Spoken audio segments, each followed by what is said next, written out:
Good morning, class. Hope you guys are doing good, revising all the previous chapter and giving lot of marks. Today's chapter name is Constitutional Amendments. But before we start, let's have a quick recap on the previous classes. In the first class, we talk about historical background. The second class, we talk about making of the Constitution, then salient feature of the Constitution, preamble of the Constitution, then part 1 of an Indian Constitution, that is Union and its territory from Article 1 to 4. Then we talk about part 2 of our Indian Constitution, that is citizenship, from Article 5 to 11. Then in part 3rd of our Indian Constitution, we talk about fundamental rights from Article 12 to 35. Then in part 4 of our Indian Constitution, we talk about directive principle of the state policy from Article 36 to 51. Then in part 4a, we talk about fundamental duty, that is Article 51a. And in today's class, we are going to talk about, that is chapter number 10, amendment of the Constitution. Okay? And if you will see कि जो हम book पढ़ रहे हैं M Laxmikant, उसमें हमारा part 1 almost होने वाला है, केवल एक चैप्टर रह जाएगा, दैट इज चैप्टर 11. तो वो भी हम जल्दी से कर लेंगे, तो पार्ट 1 खत्म हो जाएगा. और इस तरह के इस बुक में कितने पार्ट दिए हैं? 8 पार्ट्स दिए हुए हैं इस बुक में इस तरह के. तो हम 8 पार्ट धीरे धीरे कवर करेंगे. ठीक है, let's start our topic, that is Constitutional Amendment of India. See, like any other written constitution, the Constitution of India also provide for its amendment in order to adjust itself to the changing condition and need. बाकी constitution की तरह हमारा constitution भी क्या करता है, हमें allow करता है अपने आप को चेंज करने का. जो ड्राफ्ट जो दे रखी है, जो रूल्स दे रखे हैं, उसे चेंज किया जा सकता है. उसी के बारे में हमें पढ़ना है. तो जो हमारा कॉन्स्टिट्यूशन है वो ना ही बहुत इजी है चेंज करना ब्रिटेन की तरह, ना ही बहुत डिफ़िकल्ट है चेंज करना यूएस की तरह. हमारा क्या है? तो in other words, the Indian constitution is neither flexible nor rigid. हम दोनों का मिक्सचर है. हम इतने सख्त भी नहीं है कि हम अपने आप को चेंज करने के तैयार भी नहीं है, और हम इतने ईजी भी नहीं है कि अब हम सब कुछ अपना चेंज कर लें. ठीक है, वही हम क्लासिफिकेशन करके इस चैप्टर में पढ़ेंगे. Let's move forward. Article 368 in part 20 of our Indian Constitution gives power to the Parliament. Parliament को क्या देता है? पावर देता है कि अमेंड कर सकता है हमारे कॉन्स्टिट्यूशन को और उसके प्रोसेस को. लेकिन क्या सारा पार्ट? नहीं, पूरे पार्ट को अमेंड नहीं किया जा सकता है. सुप्रीम कोर्ट ने क्या कहा है अपने वर्डिक्ट में कि there is a basic structure, there is a soul of our Indian constitution, जिसे चेंज नहीं किया जा सकता. उसे बिना डिस्टर्ब किए हुए पार्लियामेंट किसी भी पार्ट को चेंज कर सकता है. वो जो बेसिक स्ट्रक्चर है वही चैप्टर 11 है, तो हम चैप्टर 11 में पढ़ेंगे आगे. Now move forward. प्रोसीजर के बारे में बात करते हैं. जो अमेंडमेंट प्रोसेस है वो कैसा होता है, प्रोसीजर कैसा है. See, let's talk about the procedure of constitutional amendment. क्या होता है? पहले इनिशिएट किया जाता है बिल, किसी भी दोनों में से किसी भी हाउस में, चाहे वो राज्यसभा हो चाहे वो लोकसभा हो, वो बिल किसी एक हाउस में इनिशिएट किया जाएगा. फिर क्या होगा? वो 2/3 मतलब स्पेशल मेजोरिटी से पास होगा. जब मैं स्पेशल मेजोरिटी कहता हूँ मतलब क्या है? 2/3 किसका? 2/3 किसका? Present and voting. 2/3 मतलब किसका? Present and voting. इसका मतलब क्या हुआ? जितने मेंबर्स वहाँ पे हैं, इररिस्पेक्टिव ऑफ वैकेंसीज और एब्सेंसीज, जितने, फॉर एग्जाम्पल अगर मैं आपको एग्जाम्पल दूँ, उस दिन 300 मेंबर्स आए हुए हैं. ठीक है, कितने आए हैं? 300. तो इसका 2/3 कितना हो जाएगा? इसका 2/3 कितना जाएगा? 200 हो जाएगा. अगर 200 मेंबर्स एग्री करते हैं इस बिल को पास करने के लिए, तब ये बिल कहाँ चला जाएगा? नेक्स्ट हाउस में चला जाएगा. कहाँ चला जाएगा? नेक्स्ट हाउस में, दैट इज लोकसभा में चला जाएगा. अब क्या होगा? अगर ये बिल डिस्टर्ब नहीं कर रहा है किसे? स्टेट के किसी भी फेडरल स्ट्रक्चर को. मतलब क्या हुआ कि अगर ये स्टेट को ये बिल अफेक्ट नहीं कर रहा है तो फिर ये सीधे चला जाएगा प्रेसिडेंट के पास सिग्नेचर के लिए. लेकिन अगर मान लीजिए कोई ऐसा चेंज आ रहा है जिससे जो फेडरल रिलेशन है हमारा सेंटर और स्टेट का आपस में, वो डिस्टर्ब हो रहा है, तो फिर क्या होगा? कहना पड़ेगा हाफ ऑफ द स्टेट को यस कहना पड़ेगा कि हाँ हम एग्री कर रहे हैं. क्या यहाँ समझ में आ रहा है? आगे बढ़ते हैं. इन केस मान लीजिए अगर ये होता है तो इसके बाद से आएगा प्रेसिडेंट के पास। अगर मान लीजिए ये केस नहीं होता है तो फिर क्या होगा, ये सीधा आएगा प्रेसिडेंट के पास। ठीक है, यहाँ मैंने लिख भी दिया है। If the bill seeks to amend federal provision, किसी बीच में सेंटर और स्टेट के बीच में अगर कोई रिलेशन में चेंज आ रहा है तो फिर उसे रेक्टिफाई कराना पड़ेगा, सहमति लेनी पड़ेगी हाफ ऑफ द स्टेट से। ठीक है, आसान है, ध्यान रहेगा। फिर क्या होगा, लोकसभा से चला गया, फिर बिल कहाँ से लाएगा कि अगर बिलोंग नहीं करता है, ऐसा कुछ चीज़ नहीं है इसके अंदर जो स्टेट डिस्टर्ब हो रहा है, तो सीधे चलाएगा प्रेसिडेंट के पास। अगर होता है यहाँ पे तो यहाँ से होकर तब जाता प्रेसिडेंट के पास। अगर प्रेसिडेंट ने भी साइन कर दिया तो क्या होगा, फिर ये जो बिल है वो क्या बन जाएगा, हमारा एक्ट बन जाएगा। होप यहाँ तक आपको क्लियर है। इसी को मैंने वर्ड्स में लिखा है यहाँ पे, आप देख सकते हैं क्या है। फिर से दोबारा एक तरह रिवीजन हो जाएगा। पहले इनिशिएट किया जाता है, किसी दोनों में से किसी भी हाउस में इनिशिएट किया जाता है। ठीक है, इसे स्टेट लेजिस्लेशन में इनिशिएट नहीं कर सकते हैं। इसे एक मिनिस्टर या फिर एक प्राइवेट मेंबर भी इनिशिएट कर सकता है। ठीक, फिर क्या है, इसे पास होना पड़ेगा किससे, स्पेशल मेजोरिटी से। अभी बताया मैंने, 2/3 जिसे कहते हैं। प्रेजेंट एंड वोटिंग बताया था अभी, एग्जाम्पल भी दिया था। अगर 300 है तो कितने होंगे, कम से कम 200 को हाँ कहना पड़ेगा। नेक्स्ट, फिर क्या है, लेकिन यहाँ पे क्या है कि ये दोनों हाउस से सेपरेटली पास होता है। लेकिन अगर मान लीजिए कोई भी हाउस डिसएग्री करता है या फिर वहाँ से पास नहीं हो पाता है, तो वहाँ पे कोई भी प्रोविज़न जॉइंट सिटिंग का नहीं है। जैसे ऑर्डिनरी बिल में हम क्या करते हैं, जॉइंट सिटिंग बुला सकते हैं, इसमें नहीं बुला सकते हैं, और मनी बिल में भी नहीं बुला सकते हैं। नेक्स्ट, जब बताया था मैंने, अगर कहीं फेडरल प्रोविज़न डिस्टर्ब नहीं हो रहा है कॉन्स्टिट्यूशन का, तो फिर हमें हाफ रेक्टिफिकेशन की जरूरत नहीं है। अगर होगा तो हमें स्टेट से भी परमिशन लेनी पड़ेगी, उन्हें अपनी विधानसभा विधान परिषद में सिंपल मेजोरिटी से पास कराना। ठीक है, आगे अगर दोनों हाउस से पास हो जाता है पार्लियामेंट के, तो फिर क्या होगा, प्रेसिडेंट के पास जाएगा एसेंट के लिए। फिर क्या होगा, लेकिन प्रेसिडेंट क्या करता है, उन्हें एसेंट देना ही पड़ता है, वो विदहोल्ड नहीं कर सकते हैं और वापस रिटर्न नहीं कर सकते हैं पार्लियामेंट को रिकंसिडरेशन के लिए। नेक्स्ट, आफ्टर प्रेसिडेंट एसेंट क्या होता है, वो बिल क्या हो जाता है, वो बिल एक्ट बन जाता है। आसान था यहाँ तक। Let's move forward. अब टाइप ऑफ अमेंडमेंट देख लेते हैं। कितने टाइप के होते हैं अमेंडमेंट्स, कितने टाइप के होते हैं, 3 तरह के होते हैं। लेकिन जब हम आर्टिकल 368 की बात करते हैं तो हम केवल इन दोनों की बात करते हैं। लेकिन हम अमेंडमेंट्स पढ़ रहे हैं तो ये टाइप भी देखेंगे हम। क्या है पहला टाइप है bye simple majority. Simple majority मतलब होता है 50% +1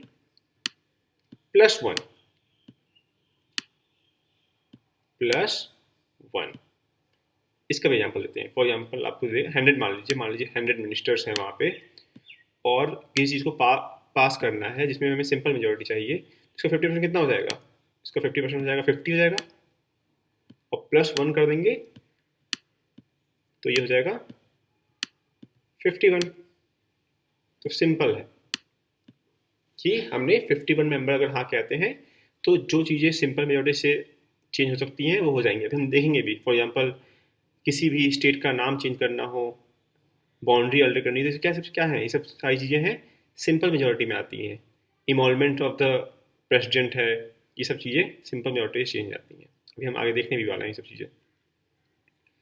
नाउ सेकंड में क्या है, सेकंड है बाय स्पेशल मेजोरिटी। ये हमने अभी बात की। 2/3 of the present and voting की बात हमने बात की कि मान लीजिए n number of minister present हैं तो उसका 2/3 निकालेंगे, उतने लोग सहमत हों तब जाके कुछ चीज़ें पास होंगी। जैसे कि अगर फंडामेंटल राइट्स को चेंज करना है तो फिर हमें स्पेशल मेजोरिटी चाहिए होती है।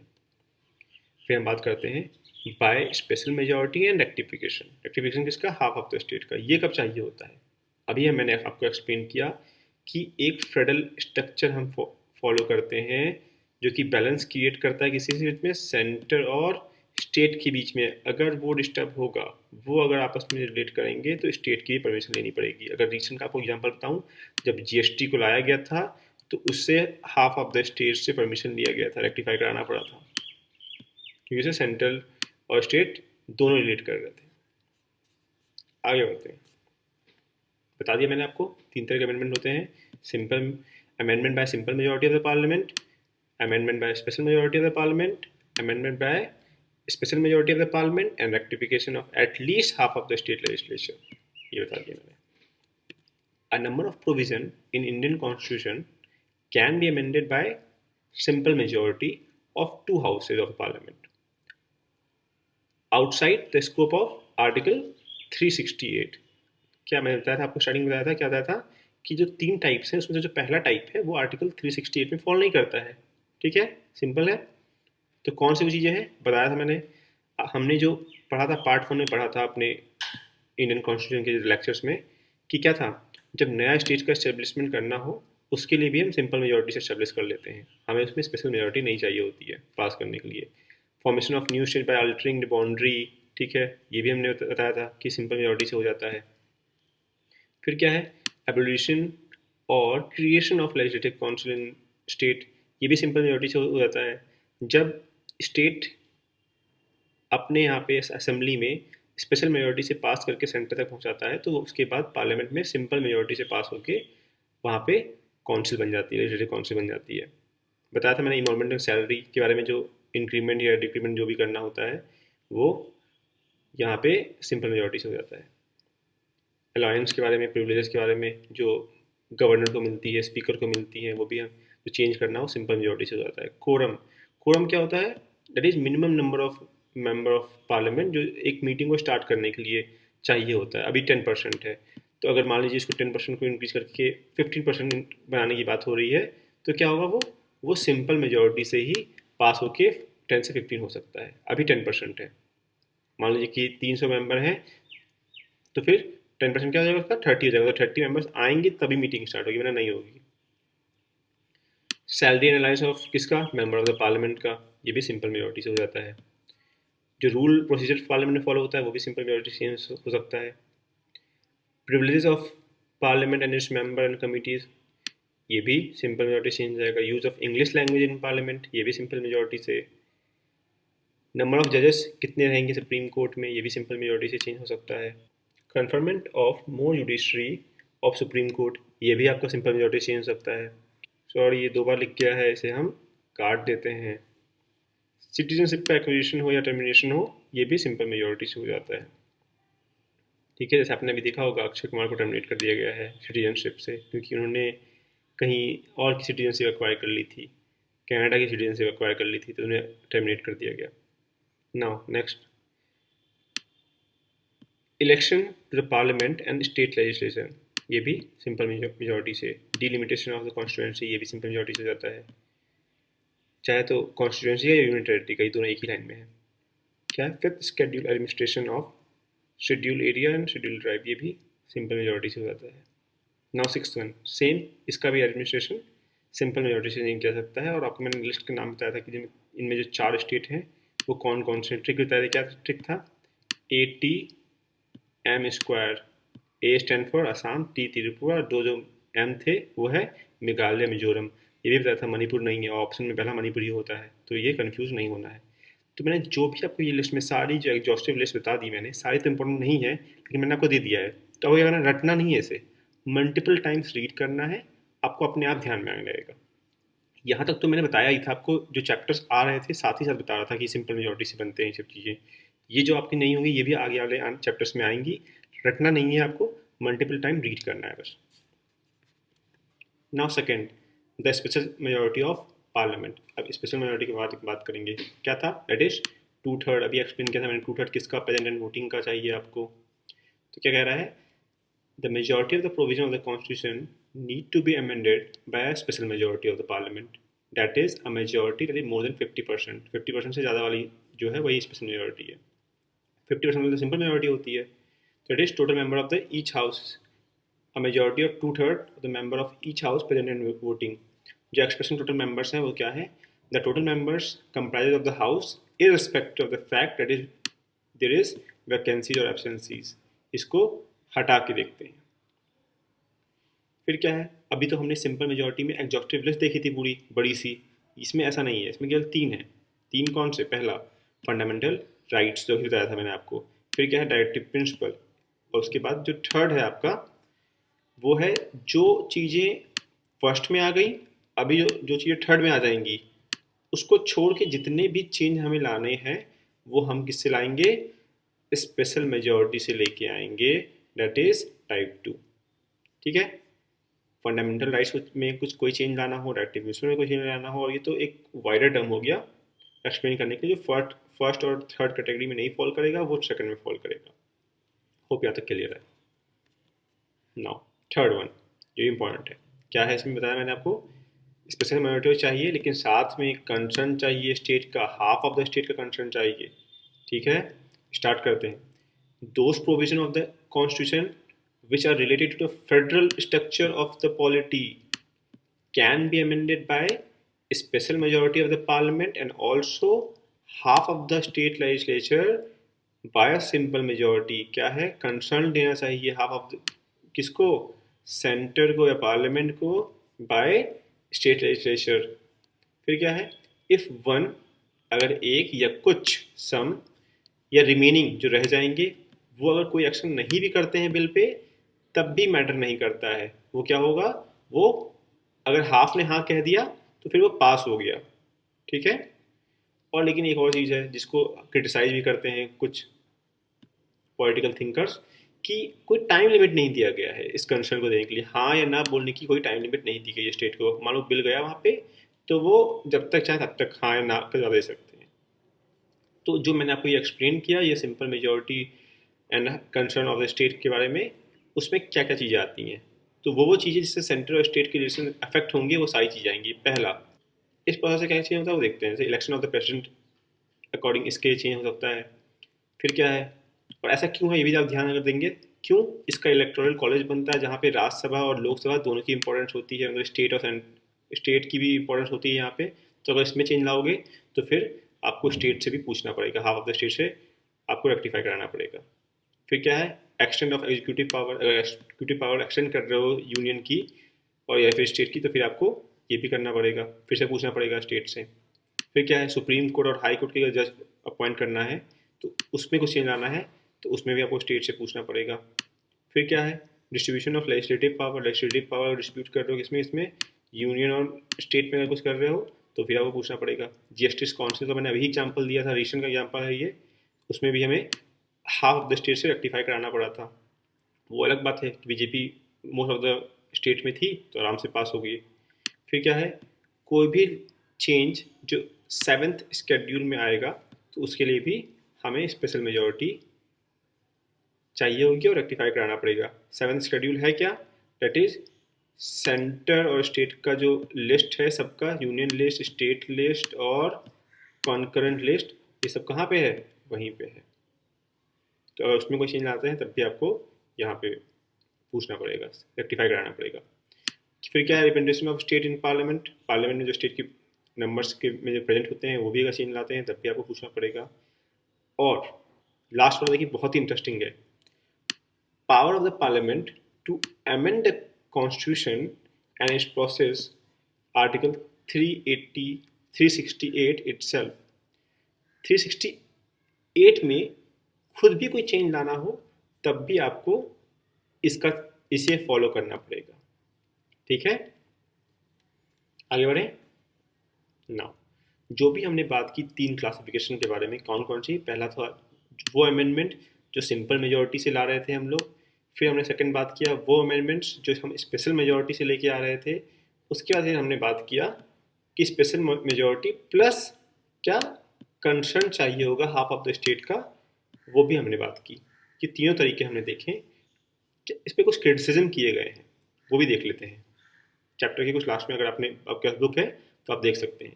पहला क्या है कि हमारे पास कोई स्पेशल बॉडी इसके लिए नहीं है कि अमेंडमेंट करने के लिए कोई बॉडी हो, जैसे यूएसए के पास है वैसी कोई बॉडी हमारे पास नहीं है। हमारे में क्या है, पार्टीज चेंज होती है अकॉर्डिंग टू, उस पर भी बहुत अमेंडमेंट पे बहुत असर पड़ता है। तो ये थोड़ा हमारा ड्रॉबैक है, क्रिटिसाइज किया जाता है। दूसरा कि state legislature can not initiate the bill, हमारे यहाँ पे स्टेट लेजिस्लेचर इस बिल को इनिशिएट नहीं कर सकते। तीसरा, ये सारे क्रिटिसिज्म हैं इन बिल्स के या फिर कह सकते हो इन अमेंडमेंट के प्रोसेस के। फिर क्या है, हाँ, the major part of the constitution can be amendment by parliament alone. इसका मतलब क्या हुआ, सेम है, दोनों लाइन को ज़्यादा अंतर नहीं है। क्या है कि जो पार्लियामेंट है ज़्यादातर जो चेंज है अकेले ही ला सकता है, जब तक कि सेंटर और स्टेट की रिलेशन को अफेक्ट ना करे फिर तो स्टेट से पूछने की ज़रूरत ही नहीं है, कुछ भी चेंज करते रहो। तो ये भी क्रिटिसिज्म में आता है।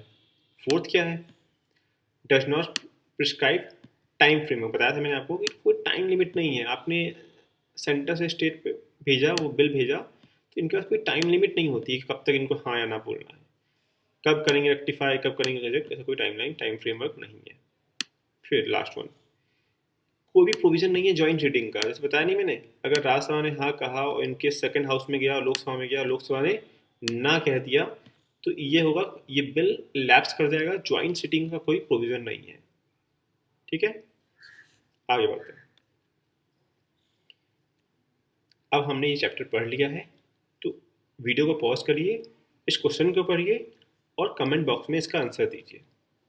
ठीक है, देखते हैं आपको चैप्टर समझ में आया कि नहीं आया। Let's end our today's class with a beautiful thought.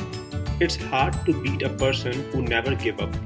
Please pause the video, थोड़ा टाइम स्पेंड करिए इस थॉट के साथ और देखिए आप क्या रियलाइज करते हैं। So never give up guys, अब पढ़ते रहिए और ऐसे ही पढ़ते रहिए। नाउ प्लीज़, अगर आपको मेरे वीडियो पसंद आ रहे हैं तो प्लीज़ सब्सक्राइब करिए, शेयर करिए अपने फ्रेंड्स के साथ और प्लीज़ लाइक कर दीजिए। दैट गिव मी एनर्जी कि मैं ऐसे ही अच्छे वीडियोस आपके लिए लाता रहूँ। Thank you, see you in the next class.